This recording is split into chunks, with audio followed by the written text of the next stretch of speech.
Hello guys, welcome to my channel. So இந்த சாப்டரில் நம்ம என்ன பார்க்க போகிறோம் அப்படின்னா, அர்ஜுனனுக்கு 12 வருஷம் வனவாசம் வருது. அது எப்படி வருது அப்படின்றது தான் நாம் இந்த சாப்டரில் பார்க்க போகிறோம்.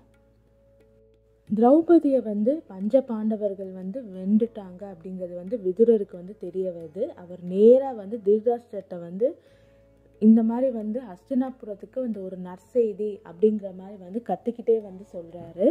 அதை கேட்ட திருதராஷ்டிரர் தன்னுடைய பையனான துரியோதனன் தான் திரௌபதியை கரம் பிடிச்சதா நினச்சிக்கிட்டு, ஆமாம் இது ஒரு நற்செய்தி தான் அப்படிங்கிற மாதிரி சொல்கிறாரு. ஆனால் திருதராஷ்டிரர் கிட்ட இருந்து என்ன சொல்கிறாரு அப்படின்னா, பஞ்ச பாண்டவர்கள் திரௌபதியை ஜெயிச்சிட்டாங்க. அந்த சுயம்பத்தில் கலந்து திரௌபதியை ஜெயிச்சது யார் அப்படின்னா அர்ஜுனன். அதுக்கப்புறம் குந்தி சொன்னனால அந்த 5 பேருமே திரௌபதியை திருமணம் பண்ணிக்கிட்டாங்க அப்படிங்கிற மாதிரி அவர் சொல்கிறாரு. இப்போ பஞ்ச பாண்டவர்களை நம்ம ஹஸ்தினாபுரத்துக்கு அழைக்கிறதுக்கான நேரம் வந்துருச்சு. அவங்க அந்த மெழுகு மாளிகையிலேருந்து எப்படியோ தப்பிச்சிட்டாங்க அப்படிங்கிற மாதிரி அவர் சொல்கிறாரு. அது கேட்ட திருதராஷ்டிரருக்கு ஒரு அதிர்ச்சியாக இருந்தாலுமே அவர் எதுவுமே வெளிக்காட்டிக்காமல் ஆமாம் பஞ்ச பாண்டவர்களை நம்ம முறைப்படி ஹஸ்தினாபுரத்துக்கு அழைக்கணும், அதுக்கான ஏற்பாட்டை போய் நீ செய் அப்படின்னு சொல்லிட்டு விதுரர்கிட்ட சொல்கிறாரு. அதை கேட்ட கர்ணனும் துரியோதனனும் நேராக திருதராஷ்டிரர்கிட்ட வர்றாங்க. நீங்கள் என்ன இப்படி சொல்லிட்டீங்க, ஏன் அவங்கள திரும்ப ஹஸ்தினாபுரத்துக்கு கூப்பிடுறீங்க அப்படிங்கிற மாதிரி அவர் துரியோதனன் கேட்குறாரு. அதுக்கு திருதராஷ்டிரர் வேற வழி இல்லை, அவங்க அதுலேருந்து எப்படியோ தப்பிச்சிட்டாங்க, இப்போ அவங்க உயிரோடு இருக்காங்கிறப்போ அவங்கள கண்டிப்பாக நம்ம ஹஸ்தினாபுரத்துக்கு கூப்பிட்டு தான் ஆகணும் அப்படிங்கிற மாதிரி அவர் சொல்கிறாரு. அவங்கள அடிக்கிறதுக்கு வேறு ஏதாச்சும் ஒரு வழி தான் பார்க்கணும் அப்படிங்கிற மாதிரி திருதராஷ்டிரர் சொல்கிறாரு. அதுக்கு துரியோதனன் என்ன சொல்கிறாரு அப்படின்னா, எனக்கு நிறைய வழி நிறைய யோசனை இருக்குது அப்படின்னு சொல்லிட்டு ஒன்றா சொல்கிறாரு. பேசாமல் குந்தியோட பசங்களையும் மாத்திரையோட பசங்களையும் பிரிச்சிடலாம். அதாவது மாத்திரையோட பசங்கள் அப்படின்னா நகுலனும் சகாதேவனும், அவங்கள தனியாக பிரிச்சிடலாம். இவங்க 3 பேர்கிட்ட இருந்து பீமன் அர்ஜுனன் தர்மன்கிட்ட இருந்து அவங்க 2 பேரையும் தனியாக பிரிச்சிடலாம் அப்படின்னு சொல்கிறாரு. இல்லாட்டி பாஞ்சாலிக்கு நிறைய பரிசுகள் கொடுத்து அவளை நம்ம பக்கம் இழுத்துடலாம் அப்படிங்கிற மாதிரி அவர் சொல்கிறாரு. இன்னொரு பக்கம் என்ன சொல்கிறாரு அப்படின்னா, நம்ம திரௌபதனுக்கு நிறைய பரிசுகள் நிறைய பணம் செல்வம் எல்லாம் கொடுத்து அவரை நம்ம பக்கம் இழுத்துடலாம் அப்படிங்கிற மாதிரி துரியோதனன் சொல்கிறாரு. அதை கேட்ட கர்ணன் நீ சொல்கிறது எதுவுமே நடக்கவே நடக்காது. ஏன்னா திரௌபதியான பாஞ்சாலி அந்த 5 பேரையும் தன்னோட மனசார ஏற்று தான் திருமணம் பண்ணியிருக்கா. அதனால அவளை நம்ம பக்கம் இருக்க முடியாது. அது மட்டும் இல்லாமல் திரௌபதனுக்கு பணம் மேலே ஆசையெல்லாம் கிடையாது. அவர் பணத்து மேலே ஆசைப்பட்டு பஞ்ச பாண்டவர்களை விட்டுட்டு வர மாட்டார் அப்படிங்கிற மாதிரி அவர் சொல்கிறான். அதே மாதிரி அர்ஜுனன் நகுலன் சகாதேவன் பீமன் இவங்க 5 பேரையும் நம்மளால் பிரிக்க முடியாது அப்படிங்கிற மாதிரி கர்ணன் சொல்கிறான். அதுக்கு திருதராஷ்டிரனும் துரியோதனனும் கர்ணன் கிட்ட கேட்குறாங்க, அப்போ இதுக்கு என்னதான் வழி அப்படின்னு சொல்லிட்டு. கர்ணன் நம்ம போர் செஞ்சு தான் அவங்கள ஜெயிக்கணும், வேற வழியே இல்லை அப்படிங்கிற மாதிரி அவன் சொல்கிறான். பெரிய அவை கூடுது. அந்த அவையில் பீஷ்மர் விதுரர் எல்லாருமே இருக்காங்க. இப்போ திருதராஷ்டிரர் கேட்குறாரு பீஷ்மர் கிட்ட என்ன பண்ணுறது அப்படின்னு சொல்லிட்டு. பீஷ்மர் என்ன சொல்கிறாரு அப்படின்னா, இந்த நாடு பாதி கண்டிப்பாக பஞ்ச பாண்டவர்களுக்கு போய் சேர வேண்டியது. அதனால அவங்க திரும்ப வந்ததுக்கப்புறம் நம்ம நாட்டிலேருந்து பாதி நாட்டை பஞ்ச பாண்டவர்கள் கொடுத்துடலாம் அப்படிங்கிற மாதிரி பீஷ்மர் சொல்கிறாரு. அதை கேட்ட விதுரருமே அப்படி தான் சொல்கிறாரு. ஆமாம் பீஷ்மர் சொல்கிறது தான் சரி அப்படிங்கிற மாதிரி சொல்கிறாரு. துரோணாச்சாரியமே அப்படி தான் சொல்கிறாரு. கண்டிப்பாக பஞ்ச பாண்டவர்களுக்கு இந்த நாட்டில் பாதி கொடுத்து தான் ஆகணும் அப்படிங்கிற மாதிரி சொல்லிடுறாங்க 3 பேருமே. அதை கேட்ட கர்ணன் திருதராஷ்டிரர்கிட்ட என்ன சொல்கிறாரு அப்படின்னா, இந்த மாதிரி இந்த அவையில் இருக்க பெரியவங்க ஒரு விஷயத்த சொல்கிறாங்க, நானும் ஒரு விஷயத்த உங்ககிட்ட சொன்னேன், உங்களுக்கு எது நல்லது அப்படின்னு தோணுதோ அது நீங்கள் அதை வச்சு நீங்கள் முடிவு பண்ணுங்க அப்படிங்கிற மாதிரி கர்ணன் சொல்கிறான். அதை கேட்ட துரோணாச்சாரியர் உனக்கு பஞ்ச பாண்டவர்களை பிடிக்காதுன்ற மாதிரி தெரியும், அது எனக்கு தெரியும், உனக்கு பஞ்ச பாண்டவர்களை பிடிக்காது, ஏன்னா அர்ஜுனன் தான் உன்னோட முதல் எதிரிங்கிறது எனக்கு தெரியும். ஆனால் நீ சொல்கிறபடி வந்து திருதராஷ்டிரர் கேட்டார் அப்படின்னா குருவம்சமே அழிஞ்சு போயிடும் அப்படிங்கிற மாதிரி வந்து அவர் வந்து சொல்கிறாரு. விதுரருமே வந்து எந்திரிச்சு அவரும் வந்து சொல்கிறாரு, இந்த மாதிரி வந்து பஞ்ச பாண்டவர்கள் வந்து அந்த இந்திரன் தேவர் கூட வந்து சண்டை போடுற மாதிரி, தேவர்களோட சண்டை போடுற மாதிரி அவங்கள வந்து நம்மளால் ஜெயிக்க முடியாது. ஏன்னா இப்போ அவங்க கூட வந்து அவருடைய மாமனாரான வந்து திரௌபதன், பாஞ்சால நாட்டு அரசன் வந்து கூட இருக்காரு. அவரோட பையன் திருதராஷ்டிரயுமா வந்து இருக்காங்க. அது மட்டும் இல்லாமல் கிருஷ்ணன், யாதவ குலத்தை சேர்ந்த கிருஷ்ணனும் பலராமனும் வந்து அவங்க பக்கம் இருக்காங்க. கிருஷ்ணன் எந்த பக்கம் இருக்கானோ அந்த பக்கம்தான் வந்து கண்டிப்பாக வந்து ஜெயிப்பாங்க அப்படிங்கிறது நமக்கு தெரியும். நம்ம வந்து தேவையில்லாமல் வந்து இந்த மாதிரி வந்து போரெல்லாம் புரிஞ்சோம் அப்படின்னா கண்டிப்பாக வந்து குருவம்சம் அழிஞ்சு போயிடும் அப்படிங்கிற மாதிரி வந்து விதுரரும் வந்து சொல்கிறாரு. கிருஷ்ணன் எந்த பக்கம் நிற்கிறாரோ அந்த பக்கம்தான் வெற்றி அப்படிங்கிறது வந்து அவர் வந்து அழுத்தமாக வந்து சொல்கிறாரு.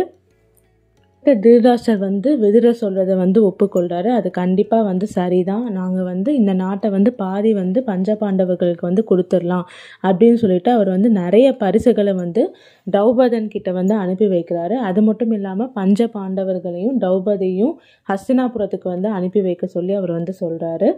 அங்கே வந்து அந்த பாஞ்சாலத்தில் வந்து கிருஷ்ணனும் பலராமருமே வந்து இருக்காங்க. அவங்க எல்லாருமே வந்து திரௌபதன் கிட்ட என்ன சொல்கிறாங்க அப்படின்னா, முறைப்படி வந்து பஞ்ச பாண்டவர்களையும் திரௌபதியையும் வந்து ஹஸ்தினாபுரத்துக்கு வந்து அனுப்பி வைங்க, அதுதான் ரொம்ப நல்லது அப்படிங்கிற மாதிரி வந்து சொல்கிறாங்க.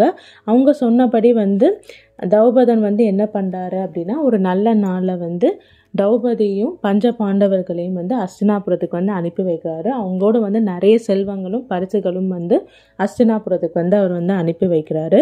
பஞ்ச பாண்டவர்கள் வந்து திரும்ப வந்து ஹஸ்தினாபுரத்துக்குள்ளே வந்து வரதை பார்த்ததுக்கப்புறம் அந்த ஊர் மக்களுக்கு வந்து ரொம்ப வந்து குதூகலத்தில் வந்து எல்லாருமே வந்து கொண்டாடுறாங்க. ஹஸ்தினாபுரத்துக்கு வந்த பஞ்ச பாண்டவர்கள்கிட்ட வந்து திருதராஷ்டிரர் என்ன சொல்கிறாரு அப்படின்னா, காண்டவ பிரஸ்தா அப்படிங்கிற ஒரு இடத்த வந்து ஒரு பகுதியை வந்து உங்களுக்கு கொடுக்குறோம், அது வந்து ஒரு பாதி நாட்டுக்கு சமம் அப்படிங்கிற மாதிரி வந்து அவர் வந்து சொல்கிறாரு. அந்த இடத்துக்கு வந்து பலராமன், கிருஷ்ணன், பஞ்ச பாண்டவர்கள் எல்லாருமே வந்து போகிறாங்க. ஃபஸ்ட்டு வந்து அது ஒரு காலியான ஒரு இடமா வந்து இருக்குது, ஒரு வெத்த இடமா இருக்குது. அந்த வெத்து இடத்த வந்து பஞ்ச பாண்டவர்கள் வந்து தங்கக்கிட்ட இருக்க அந்த செல்வத்தை வச்சு ஒரு பெரிய நாட்டை மாதிரி வந்து அவங்க உருவாக்குறாங்க. அதை பஞ்ச பாண்டவர்கள் வந்து ஆள்ற இடம் வந்து இந்திரலோகம் மாதிரி இருக்கனால அந்த இடத்த வந்து இந்திரபிரஸ்தா அப்படின்னு வந்து சொல்கிறாங்க. அதை வந்து தர்மர் வந்து அரசராக இருந்து வந்து ஆள்றாரு. இந்த இடத்த வந்து இந்த நாட்டை வந்து அமைச்சதுக்கப்புறம் கிருஷ்ணனும் பலராமனும் வந்து பஞ்ச பாண்டவர்களை விட்டுட்டு துவாரகாவுக்கு வந்து திரும்ப வந்து போயிடுறாங்க. பஞ்ச பாண்டவர்களுமே வந்து ரொம்ப நல்லா வந்து நிம்மதியாக வந்து வாழ்ந்துட்டு வராங்க. அங்கே இருக்க மக்களுமே வந்து ரொம்ப வந்து சந்தோஷமாக வந்து இருக்காங்க. வந்து பஞ்ச பாண்டவரோட அரண்மனைக்கு வந்து நாரதர் வந்து வர்றாரு. அவங்கள வந்து மரியாதையோடு வந்து பஞ்ச பாண்டவர்களும் திரௌபதியும் வந்து உள்ளே வந்து அழைக்கிறாங்க. அவருக்கு தேவையான உணவு எல்லாமே வந்து செஞ்சு தர்றாங்க. திரௌபதி வந்து அந்த இடத்த விட்டு போனதுக்கப்புறம் பஞ்ச பாண்டவர்கள்கிட்ட வந்து நாரதர் வந்து என்ன சொல்கிறாரு அப்படின்னா, ஒரு 2 அசுரரோட கதையை வந்து சொல்கிறாரு. சுண்டா உபசண்டா அப்படிங்கிறது. அவங்க 2 பேரும் வந்து எப்போவுமே வந்து சேர்ந்தே இருப்பாங்க, எல்லாமே சேர்ந்தே பண்ணுவாங்க, சேர்ந்தே உறங்குவாங்க. அவங்க 2 பேரையும் வந்து பிரிக்கவே முடியாது. ஆனால் அவங்க 2 பேரையும் வந்து ஒரு பொண்ணு வந்து திலோத்தமா அப்படிங்கிற ஒரு பொண்ணு வந்ததுக்கப்புறம் அவங்க 2 பேருமே வந்து பிரிஞ்சு சண்டை போட்டு இறந்து போயிட்டாங்க அப்படிங்கிற மாதிரி வந்து நாரதர் வந்து சொல்கிறாரு. அவர் வந்து என்ன சொல்கிறாரு அப்படின்னா, இந்த மாதிரி வந்து திரௌபதியை வந்து நீங்கள் 5 பேரும் வந்து சேர்ந்து வந்து திருமணம் பண்ணியிருக்கீங்க. ஸோ நீங்கள் 5 பேருமே வந்து உங்கள் 5 பேருக்குள்ளவே வந்து திரௌபதிக்காக வந்து எப்போவுமே வந்து சண்டை வராமல் இருக்கணும் அப்படின்னா நீங்கள் வேறு எதையாச்சும் நிபந்தனைகளோடு இருக்கணும் அப்படிங்கிற மாதிரி வந்து நாரதர் வந்து சொல்கிறாரு. ஏன்னா ஒரு பொண்ணால் வந்து எவ்வளோ ஒற்றுமையாக இருந்தாலும் சரி அவங்க வந்து பிரிஞ்சிடுவாங்க அப்படிங்கிற மாதிரி வந்து நாரதர் வந்து சொல்கிறாரு. அதனால வந்து திரௌபதியோடு நீங்கள் சேர்ந்து இருக்கும்போது ஏதாச்சும் ஒரு நிபந்தனை வச்சுக்கோங்க அப்படிங்கிற மாதிரி வந்து அவர் சொல்கிறாரு. அதை கேட்ட வந்து தர்மன் வந்து என்ன சொல்கிறாரு அப்படின்னா, சரி ஒரு யோசனை எனக்கு தோணுது அப்படின்னு வந்து அவர் வந்து சொல்கிறார். யோசனைப்படி வந்து ஒரு பாண்டவரும் திரௌபதியும் வந்து சேர்ந்து இருக்கும்போது அவங்க இருக்க இடத்துக்கு வந்து இன்னொரு பாண்டவர் வந்து போகக்கூடாது, அவங்கள வந்து பார்க்கக்கூடாது அப்படிங்கிற மாதிரி வந்து நிபந்தனை வந்து பஞ்ச பாண்டவர்கள் வந்து போட்டுக்கிறாங்க. இருக்கும்போது ஒரு சமயம் வந்து என்ன நடக்குது அப்படின்னா, ஒரு பிராமணர் வந்து பாண்டவருடைய அரண்மனைக்கு வந்து வர்றாரு. இந்த மாதிரி வந்து என்னுடைய பசு மாடுகளை வந்து திருடர்கள் வந்து திருடிட்டு போகிறாங்க, எங்களை வந்து அந்த திருடர்கள்ட்ட வந்து காப்பாற்றுங்க அப்படிங்கிற மாதிரி வந்து அவர் வந்து கத்துறாரு, கதறாரு.